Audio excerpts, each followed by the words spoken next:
कर्म किए जाओ, फल की चिंता मत करो। आत्मा अमर है, इसलिए मरने की चिंता मत करो। इस संसार में कुछ भी स्थायी नहीं है।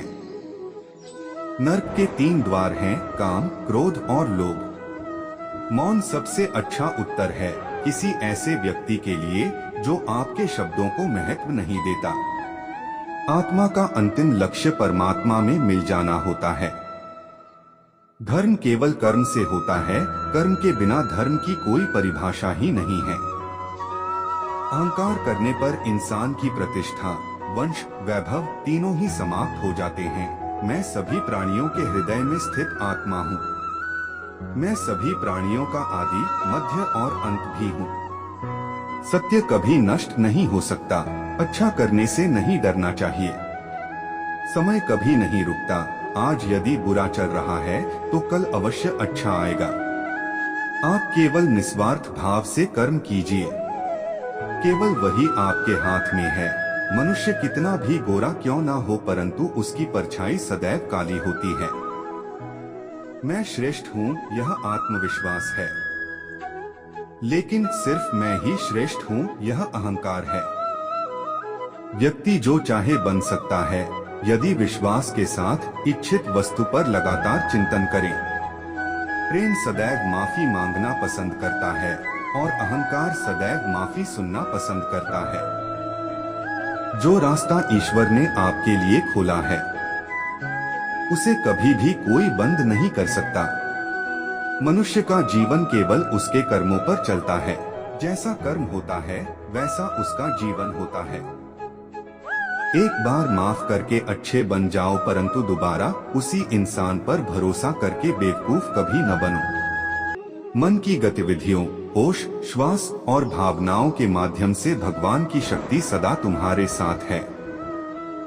जीवन में आधे दुख इस वजह से आते हैं क्योंकि हमने उनसे आशाएं रखी जिनसे हमें नहीं रखनी चाहिए थी।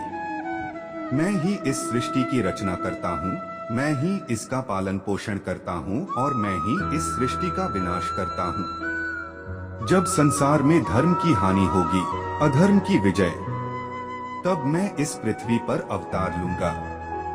शांति से भी दुखों का अंत हो जाता है और शांत चित्त मनुष्य की बुद्धि शीघ्र ही स्थिर होकर परमात्मा से युक्त हो जाती है। हमारी आस्था की परीक्षा तब होती है जब हम जो चाहे वो न मिले और फिर भी हमारे दिल से प्रभु के लिए शुक्रिया ही निकले। लोग अक्सर सच कहने से बचते हैं या डरते हैं, पर सत्य कभी छुप नहीं सकता और न ही कभी मिट सकता है। कितना भी छुपा ले पर सच तो उजागर हो ही जाएगा। जो बात सच पर आधारित हो उसे करने या कहने और मानने से कभी नहीं डरना चाहिए। इच्छा पूरी नहीं होती तो क्रोध बढ़ता है और इच्छा पूरी होती है तो लोभ बढ़ता है। इसलिए जीवन की हर स्थिति में धैर्य बनाए रखना। धर्म केवल रास्ता दिखाता है, लेकिन मंजिल तक तो कर्म ही पहुंचाता है।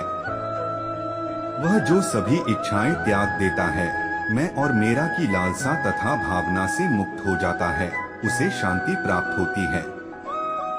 श्री कृष्ण ने कहा है, अगर तुम्हें किसी ने दुखी किया है तो बुरा मत मानना। लोग उसी पेड़ पर पत्थर मारते हैं जिस पेड़ पर ज्यादा मीठे फल होते हैं। स्वार्थ से रिश्ते बनाने की कितनी भी कोशिश करें, वो कभी नहीं बनते हैं, और प्रेम से बने रिश्तों को कितना भी तोड़ने की कोशिश करें, वो कभी नहीं टूटते। अगर व्यक्ति शिक्षा से पहले संस्कार, व्यापार से पहले व्यवहार और भगवान से पहले माता पिता को पहचान ले तो जिंदगी में कभी कोई कठिनाई नहीं आएगी। जिस मनुष्य ने जवानी में बहुत पाप किए हैं, उसे बुढ़ापे में नींद नहीं आती। श्री कृष्ण कहते हैं कि मनुष्य को अपने मन को बार बार समझाना चाहिए कि ईश्वर के सिवा उसका कोई नहीं है। परिवर्तन इस संसार का नियम है। कल जो किसी और का था, आज वो तुम्हारा है एवं कल वो किसी और का होगा। विषयों का चिंतन करने से विषयों की आसक्ति होती है, आसक्ति से इच्छा उत्पन्न होती है और इच्छा से क्रोध होता है, क्रोध से सम्मोहन और अविवेक उत्पन्न होता है। जो कुछ हुआ अच्छे के लिए हुआ, जो हो रहा है अच्छे के लिए हो रहा है, जो होगा वह भी अच्छे के लिए ही होगा। मेरे लिए न कोई घृणित है और न ही कोई प्रिय, न कोई निर्धन है और न ही कोई धनी। बस जो भक्ति भाव के साथ मुझे याद करते हैं, मैं उनका हूँ और वो मेरे। आप वही हैं जिसमें आप विश्वास करते हैं। आप वह बन जाते हैं जो आप मानते हैं कि आप बन सकते हैं। अगर तुम अपना कल्याण करना चाहते हो तो सभी तरह के उपदेशों, सभी धर्मों को छोड़कर मेरी शरण में आ जाओ। मैं तुम्हें मुक्ति प्रदान करूंगा। जिस इंसान के चारों तरफ नकारात्मक लोग रहते हैं, उस इंसान का मंजिल से भटक जाना तय है।